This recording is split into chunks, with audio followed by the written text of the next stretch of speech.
comes first. This is ABC-7 Extra. Good evening and welcome to this special edition of ABC-7 Extra Sunday edition. It's your voice, your vote. Tonight we discuss the issue with candidates who want to become your next mayor, along with the incumbent who is running to keep his job. Joining us is incumbent Dean Margo, former Mayor Oscar Leeser, Attorney Veronica Carvajal, and former city planner Carlos Gallinar. There are 6 candidates vying for the mayoral seat. ABC-7 used information from campaign finance reports to determine the strength of the candidates' campaigns. We didn't just take into account the amount of money raised. We believe the number of individual donations is also a sign of a strong campaign structure. It reflects the ability to mobilize workers, volunteers, and eventually voters to win a race. In this case, the 4 candidates invited met the criteria for tonight's debate. We asked all 6 candidates to fill out a questionnaire, which you'll find on kvia.com, and you can learn more about 2 other candidates, Calvin Zelsdorf and Dino Martinez, there. Just click on Your Voice, Your Vote. Tonight's discussion will be set in debate format, but before we begin, I want to establish the ground rules first. Each candidate will have 1 minute to respond each question without interruption from the 3 other candidates. If needed, we will provide 30 seconds for rebuttal. I'm asking all candidates to be civil and cordial. This debate is set up in 3 segments. If we run out of time and have to go to commercial break, we'll pick up where we left off, giving everyone an opportunity to respond. During our 3rd segment, I'll give each candidate an opportunity to ask 1 question of 1 other candidate. Lady and gentlemen, let's begin. We begin with our first question. COVID-19 cases are soaring in El Paso. And what are your thoughts on the current administration's handling of the pandemic? And what do you think you would do differently? We will start with Mayor Margo. It's an ongoing issue every day. Something changes. We announced on Friday 838 new cases. We've had a 50% increase in 1 week of COVID. The biggest issue is 52% of our positives are coming from the age 20 to 39. And the problem is I think people are having COVID overload, and that particular generation is dropping their masks, and we're having too much social interaction when they should be wearing their face coverings and maintaining the distancing with the washing of hands. This thing will not go away until we have a vaccine. But in the interim, we can stop the spread if people will wear face coverings, maintain the distancing, and wash their hands. There's nothing else we can do that we know. We have our hospitalization issues.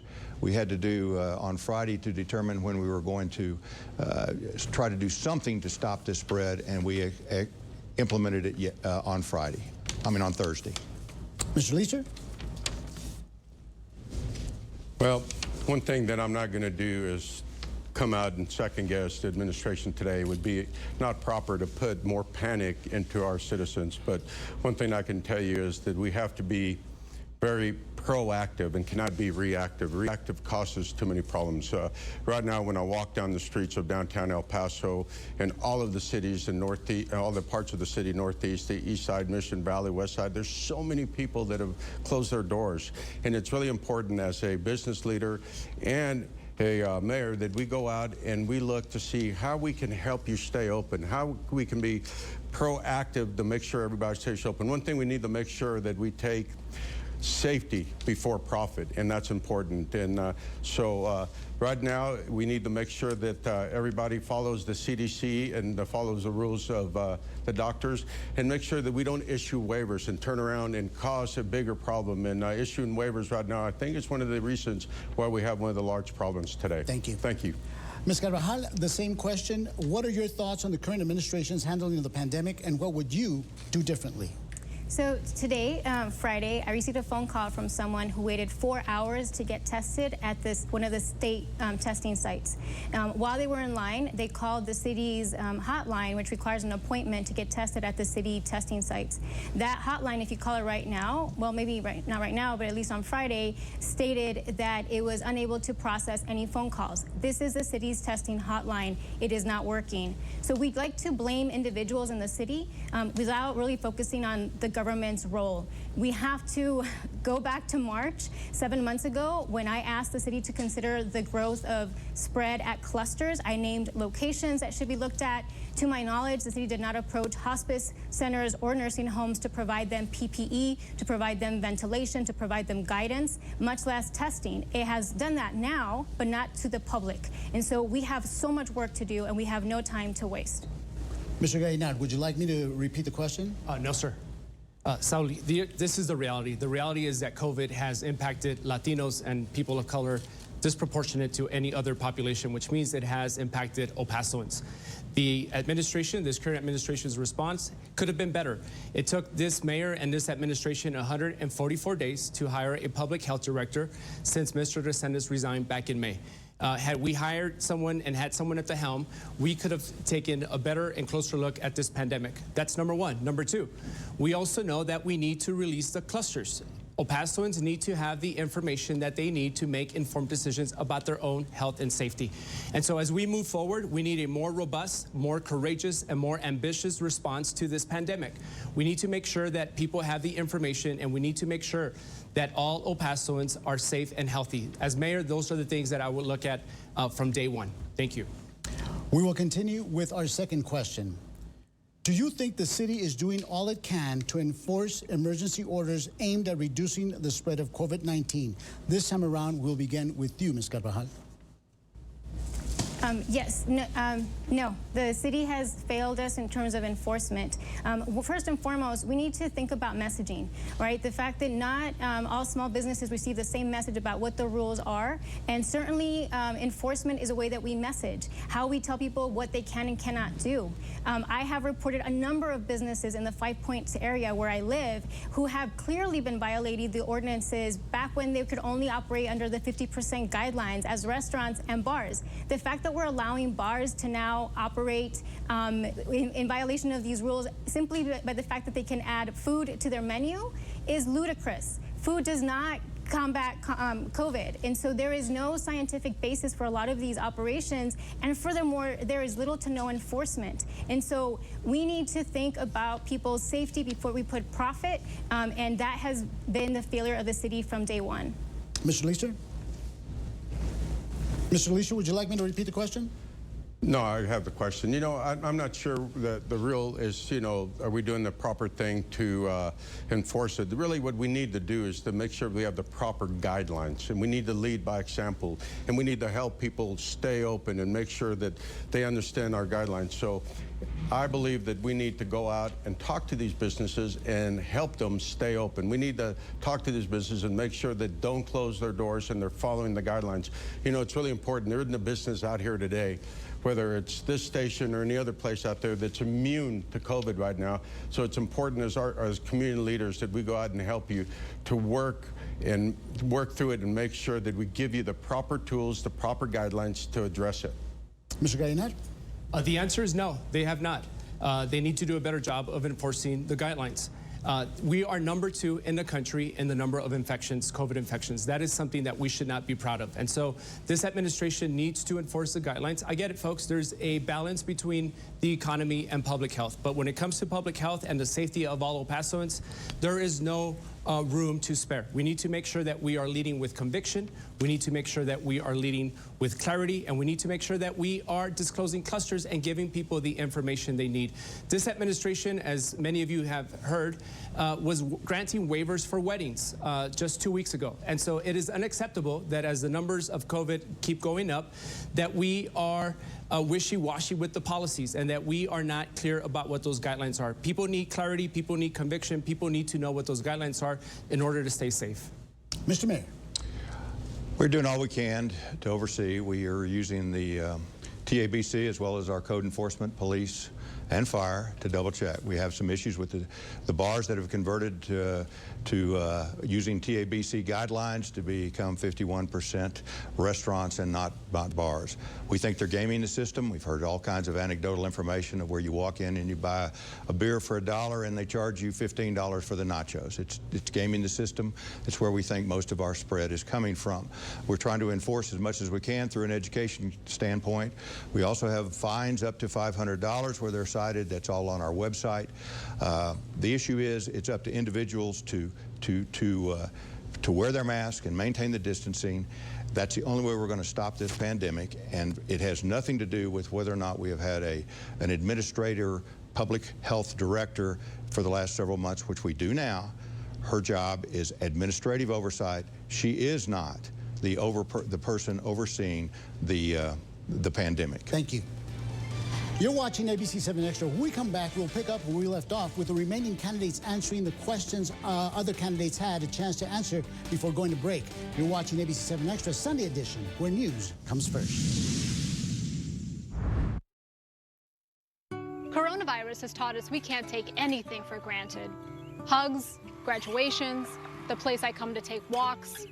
But this president and his party are hell-bent on repealing the one law that protects health care for the most vulnerable right now, people with pre-existing conditions. And Tony Gonzalez is lockstep with them. I'm Gina Ortiz-Jones, and I approve this message because that's the difference. Tony takes our health for granted. I never will.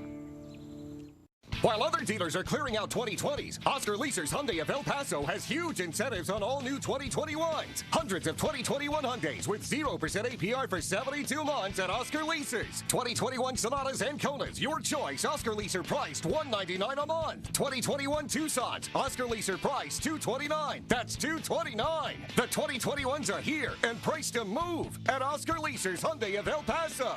My Oscar is such a good boy. I've been working here for 15 years. Oil and gas isn't just a job, it's our whole community. Even funds our schools. But out-of-state environmentalists want to shut it all down, kill all drilling. And so chose with them, 97% on their scorecard. That's why they're helping fund Small's campaign. These people want to kill my job, our community. And so chose with them, not us. Congressional Leadership Fund is responsible for the content of this advertising. We've seen corruption out of Santa Fe, but nothing quite like Yvette Harrell. She pursued personal profit from state contracts, failed to disclose a lucrative deal of nearly $500,000 in taxpayer-funded government contracts to Harrell's own company, and secured another $500,000 to an organization run by her own mother. The Journal called Harrell's actions egregious because Yvette Harrell betrayed the public trust. DCCC is responsible for the content of this advertising. Welcome back to this special edition of ABC-7 Extra Sunday Edition. We continue our discussion debate format with the three mayoral candidates hoping to replace our current mayor. Joining us is incumbent Mayor Dee Margo, former Mayor Oscar Leaser, Attorney Veronica Carvajal, and former City Planner Carlos Gallinat. We will begin this next question with you, Mr. Gallinat. In 2012, voters approved quality of life projects. However, the cost of these projects were under budgeted. Your thoughts on city leaders issuing certificates of obligation to pay for these projects? First of all, Saul, great question. I, like many El Paso voters, voted for this quality of life bond project. I was looking forward to the Children's Museum, the Multi-Purpose Cultural Center, and the Mexican-American Cultural Center. We know now that 8 years later, those projects are not completed. We have to look at the previous administration. They did not start nor complete these projects. And so I, like many El Pasoans, are disappointed. I was looking forward to having these great amenities in the city of El Paso to make sure that we were on a different trajectory.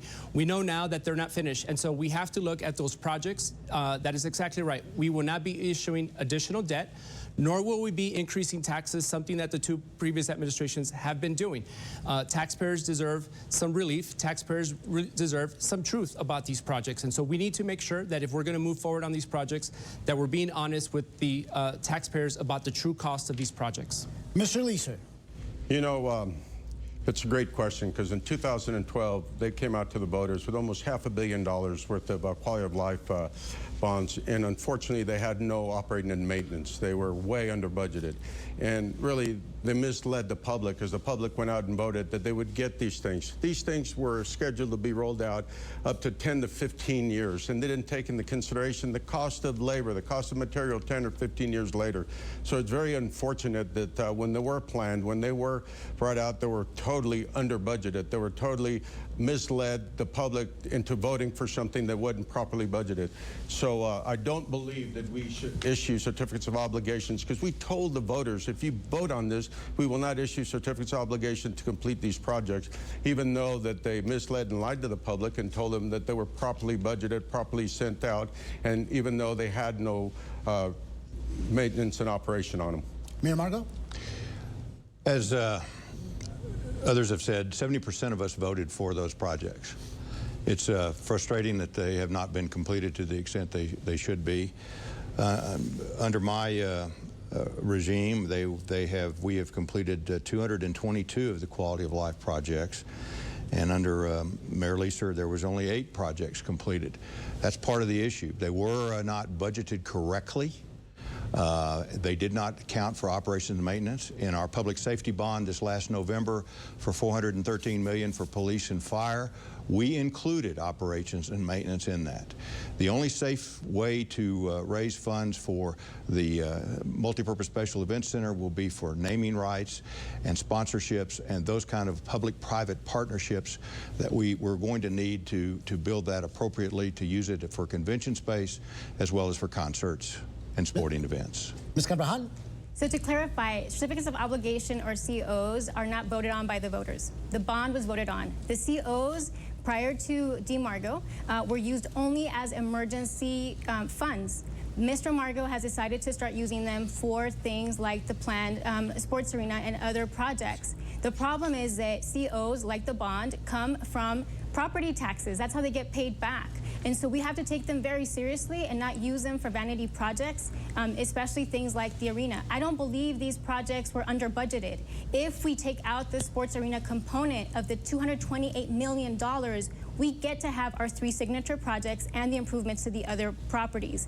We get to have our Children's Museum fully funded, our Mexican-American Cultural Center fully funded, and a performing arts facility fully funded, whether it's the Abraham Chavez or the Convention Center. Thank you. This next question is, are you in favor or opposed to the construction of the downtown arena in the Durangito district? I will begin with you, Mr. Leeser. Mr. Leeser? Yeah, well, the voters voted over 70% for Performing Arts Center, and we need to provide a Performing Arts Center for the voters. We need to do what we told the voters we were going to do. So I have proposed that we take that and incorporate it with Abraham Chavez, and we go out and we redo the convention center. The convention center was built in the 70s, and it was supposed to be two stages. We've only done the first stage. It really does not, it's not adequate enough to have conventions, not adequate enough to host people. We need to do a return on investment to our citizens. So to go out and incorporate it to one of the biggest jewels in the city, which is the Abraham Chavez, and then go out and incorporate it to the Civic Center, which is really way overdue to be done, and to bring conventions to El Paso, because we have a lot of businesses that have invested all over the city, hotels downtown, businesses that have opened all over the city, but they cannot bring conventions and people to utilize our community. Mr. Mayor. We're planning on doing the Mexican-American Cultural Center as an additional addition to the downtown library. We looked at the Abraham Chavez Theater, and we found out to redo it would cost $40 million, but yet to do the Mexican-American Cultural Center as an additional building expansion of the existing library would only be $20 million. We are 40,000 square feet deficient short in our convention space. We need the Multipurpose Special Events Center for convention space. We need it for concerts, which is, prior to the pandemic, was where most communities were making their dollars on events. And we also need it for sporting events. But we can do that with sponsorships. And with all due respect to my opponents, you're entitled to your own opinion, not your own facts. There have been no collateral obligation bonds issued for the Multipurpose Special Events Center or any of those projects. Ms. Carvajal. So I have been litigating this issue for over 3 years, and we know that the court said that sports could be a component of the performing arts entertainment facility. It is not a requirement. So I am opposed to including it because for a number of reasons, but one of them is the fact that it is expensive, as I explained before. It is consuming a lot of the funding that we could use for the other projects the community is desperately in need of, especially with the MAC. We need to be celebrating our Mexican-American culture more than ever. And I know for a fact, because I was as part of the litigation, we cross-examined the city's expert. This is only a 2,000-seat larger arena than Don Haskins. The city inflated the number of concerts that it was going to bring to the community. We know that it is going to offer maybe 60 days out of the year of concert venues. So this is not going to be a moneymaker any more than the convention center turned out to be a moneymaker. Thank you. Mr. Gallinard. Saul, you know, again, like many El Pasoans, I was disappointed that these things have not gotten built. Thank you, Mr. Leeser. Thank you, Mr. Margo. You know, we need to be honest with the taxpayers. This project has now doubled in cost, and I will not issue additional debt or additional taxes to pay for it. I think it is irresponsible. However, we need to invest in people. Let's make sure that we still have a robust downtown. Let's make sure that we are doing hike and bike trails that are going to make people happier and healthier, and that also invite people to El Paso to spend money. There is no reason why, as mayor, we cannot figure these things out. You just heard the two incumbents talk about cost overruns, talk about not having enough money for maintenance. Well, guess what? As mayor, those are the things that you are elected to do, to figure things out, to move projects forward. I think it is irresponsible what the city has done over the past 8 years. Now it's 2020. We need to move forward and build our city to the greatest capacity. Mr. Mayor, I will give you 30 seconds for rebuttal. Again, we're not using COs. We haven't used COs. The issue is that eventually the Haskins Center is deteriorating. It was built in the 70s. We need the space. We need the draw for downtown. That's how you attract sales tax revenues. And we got our hotels now open, and that the multipurpose special event center will allow us to attract large conventions. Candidates, thank you. You're watching ABC-7 Extra. Still ahead, we'll pick up where we left off, then permit candidates to ask each other a question. You're watching ABC-7 Extra Sunday edition with Your Voice, Your Vote. Seen Yvette Harrell's misleading attack ad? Harrell's trying to hide her record of devastating cuts for New Mexico families while cashing in for herself. Because when New Mexico faced a budget crisis, Harrell voted to cut unemployment benefits.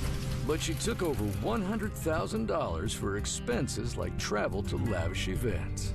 Now, Yvette Harrell is misleading New Mexico, but we won't be fooled. House Majority PAC is responsible for the content of this advertising. From Artesia to Albuquerque, people like you are doing their part to contain the spread of COVID-19. It's called contact tracing. If the New Mexico Department of Health is on the line, answer the call. The conversation is short and confidential. Just answer a few questions about where you've been recently and with whom you might have come into contact. The benefits can go a long way to protect each other and get our economy back on track. Remember, our health is on the line. Answer the call. Egregious and disingenuous. That's what the Albuquerque Journal called Yvette Harrell's actions in the legislature. It's egregious that she took nearly $500,000 of taxpayer money for her businesses and funneled another $500,000 to an organization run by her family. Disingenuous because she tried to hide it. Now she's lying to try to distract us from the truth, which might be egregious if we didn't already know Yvette Harrell was disingenuous. Women Vote is responsible for the content of this advertising. John, we need to talk. It's just not working out. Senator Cornyn, you misled us on the coronavirus. You voted against funding for masks and ventilators. And you're still trying to take away protections for people with pre-existing conditions. It's not us, Senator. It's you. You won't fight for us. And we found someone who will. I'm MJ Hagar, and I approved this message because 18 years in Washington was a long run, John. But it's over. Welcome back to ABC-7 Extra. Joining us now are the three mayoral candidates hoping to replace current mayor. With us is incumbent Mayor DeMargo, former Mayor Oscar Leeser, attorney Veronica Carvajal, and former city planner Carlos Gallinard. To be fair, there are 6 candidates vying for the mayoral seat. Now, during our second segment, I gave Mr. Mayor 30 seconds for rebuttal. Mr. Leeser believed that he too required a rebuttal since his name was mentioned. So right now, I will give Mr. Leeser 30 seconds for rebuttal. Yes, thank you for that. You know, you're talking about that you need to figure it out. As a mayor, we need to figure it out. Well, as a city planner, you need to make sure you plan and budget things properly. The only place the city gets money is from the taxpayers. And if you continue to say, well, we'll figure it out and we'll plan it out, and as a mayor, I'll go out and I'll get the money. There's only one place you're going to get the money, and unfortunately, that's from the taxpayers, and that's not acceptable to me. Thank you. Now, this question, Mr. Mayor, we'll begin with you. What sets you apart from your opponents? Well, I would say the three crises I've gone through for number one, and my experience both in business, in the legislature, and running the El Paso Independent School District for 2 years and doing the turnaround there. But most importantly, I would say it's dealing with the immigration crisis that began in October of 2018 as I represented our community. Our August 3rd shooting with a white supremacist, evil white supremacist coming from 700 miles away, and now this pandemic, which we've led through and tried to deal with our outbreak and control. I've dealt with the governor to bring in extra support.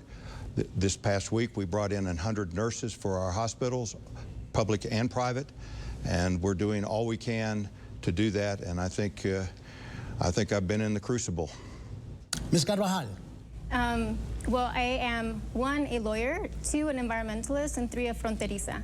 I am the only candidate who's a lawyer. I have actually sued the city a number of times. I've also worked with the city on a number of legal issues, including through the pandemic. And I have worked as a community lawyer. I have helped thousands of families navigate different things, including the crises of the natural disaster, the mass shooting, economic recession, and now the pandemic. I like implementing plans, not just talking about them. Now, as an environmentalist, I have 25 years plus of working with the community, tackling environmental injustices, tackling El Paso Electric, SARCO, a number of other issues. And so I am very well versed in air pollution, in the scarcity of water, and soil contamination, which I think is going to be crucial in order for us to understand how to grow and grow sustainably. And lastly, I grew up on both sides of the border. I commuted every day from Juarez to El Paso to go to school, and I'm proud to be back home. Thank you.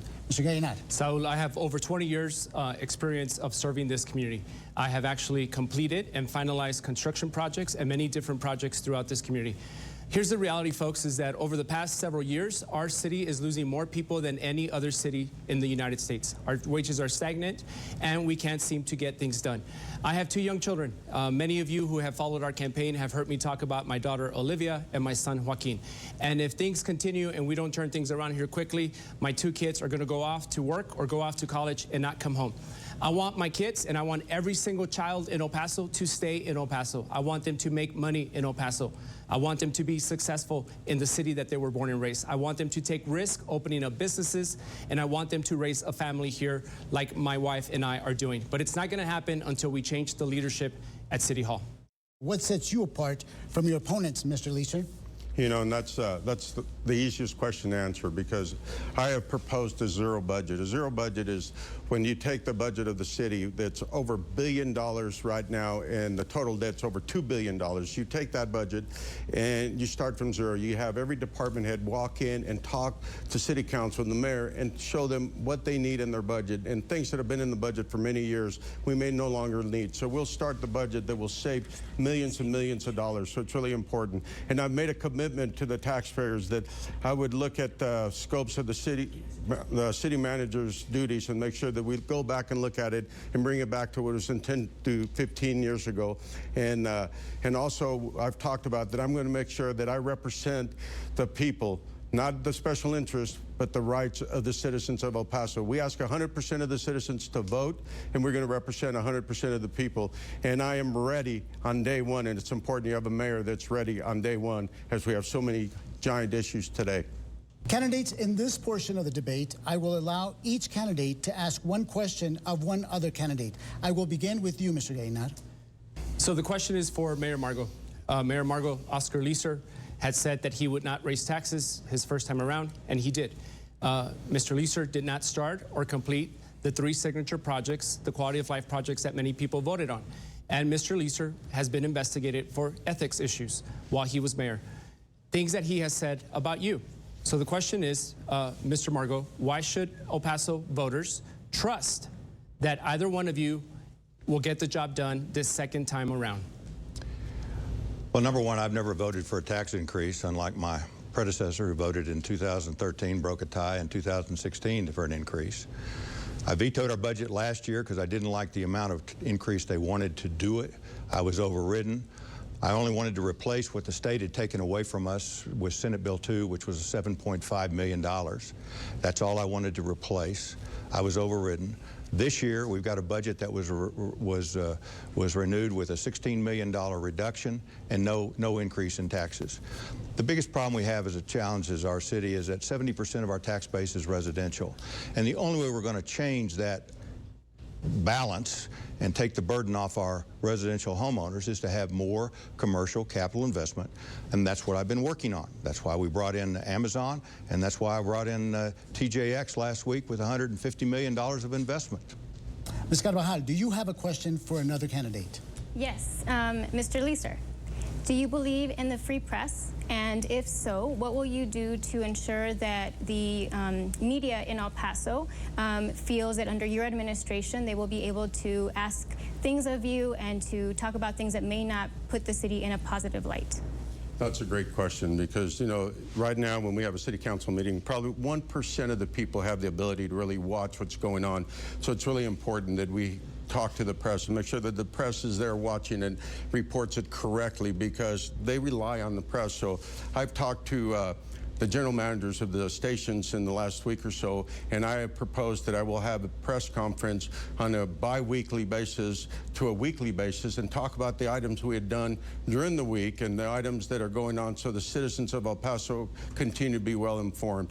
Thank you for that question. That was an excellent question, and the viewers need to make sure they're informed that the media reports it very accurately. So I plan to have a weekly meeting, a press conference to allow the community to see what their taxpayers is doing, their tax dollars are doing today. Mayor Margo, do you have a question for another candidate? Yeah, I'd like to ask Oscar a question. You know, I wanted to ask a question about the fact that during your regime you passed 5 certificates of obligations for $332 million, $132 million more than I've ever done. You voted for the tax increases, as I referred to momentarily. We had the Lily Limon, Texas Rangers issues. But the real question I want to ask you is, especially as a car dealer, when I walked in as mayor, I asked for a report on our assets and facilities. And what I found out with our marked police fleet, that over 50% of our marked police fleet was over 10 years of age, over 100,000 miles, and the clincher was that only 75% of our marked police fleet was even operational, and we were spending an extra $3.5 million a year in maintenance. You did nothing during your term to replace those vehicles. That's why we had to go in, and that was the first CO I had to do, which was done in 2019, to buy 300 marked police vehicles, 150 in 2018 and 150 in 2019, and they threw in 14 motorcycles as a extra. But the bottom line was, you as a car dealer, I don't understand. A police vehicle lasts 5 or 6 years. Why didn't you do something and have an asset replacement plan for those vehicles? It's a life safety issue if you pick up the phone, dial 911, and you can't get a response because you don't have enough vehicles. You know, Dee, that's an excellent, excellent question. And if you had done what you said you did, which look at the assets and looked at everything that was done, you would have seen that we ordered the police cars. The police cars, you sat there, and if you Google, you know, police car delivery, you'll see that you delivered cars in first week of August, and they have a July inspection sticker. You took office at the end of June. Those vehicles were ordered by our administration. They were paid by your tax dollars, because it was very important. And what I did, instead of issuing COs, instead of doing them all at once, I know that they're only going to last 4 years, because you're right, I'm a very successful car dealer, one of the largest minority dealers in the nation. So I thank you for that. But I had it where we would literally sit there and renew it. Every year we'd order so many. The next year we'd order so many and do short-term financing. So at the end of 4 years, it would be a flat item to the budget, and we'd continue to change them all. You went out and you did COs, long-term debt. So you're right, I know that those cars won't last a long time, so I would not issue COs, because if you issue COs, those COs will still be paid by the taxpayers, and those vehicles will not be lasting.